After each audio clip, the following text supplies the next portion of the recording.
Welcome back to our continuing exposition of the book of Ezekiel. Do you remember the 5 common characteristics of the biblical prophet? Prophets are commissioned by God to confront sin, call the people to repent and return to covenant obedience, caution them about God's coming judgment, and comfort them with hope of a better future. In our first 2 lectures on Ezekiel, we examined the man and his message. Ezekiel was a priest taken to Babylon in the second exile in 597 BC. He is commissioned by God to deliver a message to the exiles, using prophetic oracles, parables, and personal actions to foretell Jerusalem's coming end. Chapters 1 to 32 center on the theme of judgment. Because of Judah's continued rebellion against him, God removed his glory from their presence. His judgment would purify a surviving remnant, punish Israel's enemies, and proclaim his greatness. Now, in chapters 33 to 48, Ezekiel shifts from judgment to restoration. He looks forward to the renewal of God's people and his covenant, as well as the return of God's temple and his glory. Chapter 33 functions as a transition, repeating the prophet's commission from the opening chapters. As a watchman for Israel, Ezekiel's responsibility was to deliver God's message, to warn the wicked or be held accountable for their judgment. The exiles felt hopeless amidst judgment, but God calls them to repent. He desires right living, stressing individual liability. Adonai held Judah responsible for their covenant violations, their impurity, injustice, and idolatry. At the end of this chapter, Ezekiel received a word that Zion had been laid waste. The destruction of Jerusalem was now complete, and the fulfillment of Ezekiel's prophecy would vindicate him, but also signal the accountability of the people. Chapters 34 to 49 recount God's promise to renew his people and his covenant. As we have seen in the other prophets, Judah's leaders have been abusing God's people. In chapter 34, for their neglect and self-interest, God vows to remove their leaders, comparing them to shepherds, neglectful shepherds, and deliver his flock out of their hands. He promises to rescue his sheep, regather them from the nations, rule over them, and reverse their plight. He will appoint the ideal Davidic ruler as their under-shepherd. He will cut a covenant of peace, giving them security from their enemies and renewing his covenant with them. Chapters 35 and 36 relay God's promise to repay his enemies and restore his people for the renown of his name. For Edom's part in Jerusalem's fall, God promises retribution. Bloodshed and destruction are coming. Because they rejoiced over the desolation of Judah, Adonai will make them desolate. As Israel and Judah suffered reproach, so the nations will also suffer reproach. Then Adonai shifts from the nations to his own people.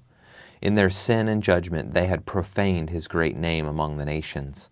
Now he promises to restore Israel and Judah and remove their reproach. They will return to their land and be renewed, being sprinkled clean and given a new heart and a new spirit, all for his glory. Chapter 37 is likely the most well-known passage in the entire book. In this vision of dry bones coming to life, Adonai shows Ezekiel that he alone can resurrect Israel, those dead and seemingly without hope. By joining 2 sticks together, God promises to regather and reunite Israel and Judah under Davidic rule. Similar to Jeremiah's new covenant in Jeremiah 31, Adonai promises to cleanse them and make an everlasting covenant of peace with them, restoring his presence among them. In the final 2 chapters of this section, Adonai promises to defeat their enemies. After the restoration, a worldwide coalition will see Israel's security as a vulnerability and seek to conquer them. Adonai will direct and defeat Gog to magnify his holiness among the nations. He again promises to bring Israel back from exile, show them mercy, and pour out his Spirit upon them. Then they will turn away from their sin and recognize his sovereignty. Chapters 40 to 48 record Ezekiel's vision of God's place, his temple, and the return of his glory. Transported to Jerusalem, Ezekiel records his vision of a new temple. He includes many details on its structure and its measurements. But why? Why spend so much of the biblical record on such great detail?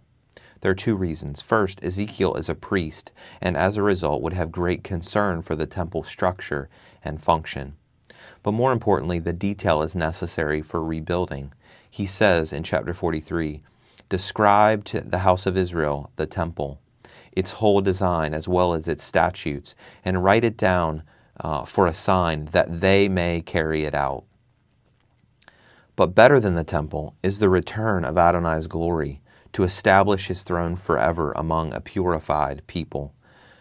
With parallels to the opening chapter, Ezekiel again responds in humility to the coming of God's glory.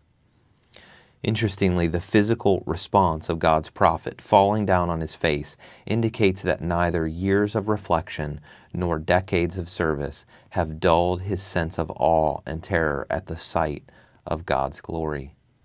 How about us? How about you? Has the years of service, have the years of your relationship with God dulled your sense of awe and terror at who God is and what he has done for you? Continuing on, the prince, which I would interpret as the ideal David, will rule with justice and facilitate national worship. Not just God's presence return, but God's ruler returns. And his temple will now be a source of healing and renewed blessing and a place for his presence among them. Like Exodus, Ezekiel ends with God's presence among his people. The city will be called Adonai is there. God's glory will be among his people, and that is the greatest part of the restoration. Chapters 40 to 48 are some of the most debated chapters in the entire Old Testament. Alexander summarizes it well. The description in these 9 chapters of a temple, the filling of that temple with God's glory, a sacrificial system for worship in that temple, priestly functions, the tribal and priestly allotment of land, is rather evident and clear to the reader. The question that has puzzled interpreters is, what does it mean? Should these chapters be interpreted literally or figuratively? Does this section refer to a historical situation? Is it past? Is it present? Or is it future? If to the future, does it concern the millennium or the eternal state? Is there not a retrogression to Old Testament modes of worship? And if so, how does this fit with the New Testament teaching of the finished and complete work of Christ? Surely this portion of the book contains some very puzzling and difficult concepts that cannot be ignored. There are 4 main interpretive options given to explain these chapters. While we cannot explore each option in significant depth, I want to introduce you to them and leave them for your further study. First, some have suggested that Ezekiel predicts the rebuilding of the temple, which was accomplished in the time of the post-exile period under Zerubbabel, recounted for us in the early chapters of Ezra. The significantly larger size of Ezekiel's temple, they would say, is to be explained as a result of the remnant's lack of faith and obedience.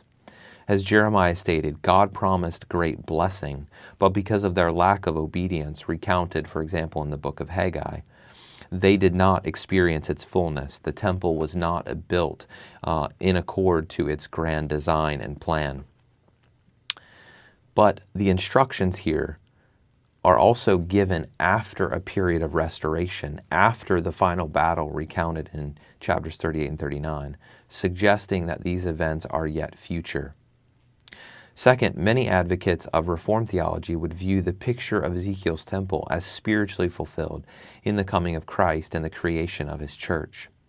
Personally, my biggest struggle here is that these 9 chapters are too detailed for a non-literal hermeneutic. If it's spiritually fulfilled in the church, why do we have 8 chapters, 9 chapters of incredible detail on the rebuilding of this temple? Third, some dispensationalists would argue that Ezekiel foretells the future rebuilding of the 3rd temple that happens during the millennium. However, the restoration of sacrifice directly contradicts the book of Hebrews. Jesus was offered up as a sacrifice for sin once for all. Now, some have argued that these sacrifices will simply be a memorial. But what's the purpose of the description if they're just a memorial? Finally, sensing significant weaknesses with the other options, some have suggested that God has revealed future things here in a way that his prophet and the reader would understand. Any expectation of restoration would include a return to the land, reunification under Davidic rule, a restoration of the temple, and atoning sacrifices. But these proponents would argue for essential fulfillment. There will be a literal temple rebuilt, but sacrifice will no longer be necessary in light of the coming of Christ. As an illustration, these chapters recount the prince, the ideal Davidic ruler, who's fulfilled in the person of Christ, offering up a sin offering for himself. Ezekiel did not fully understand that God would send his perfect Son into the world, who would not need to offer a sin offering for himself. This would only be revealed in the fullness of time.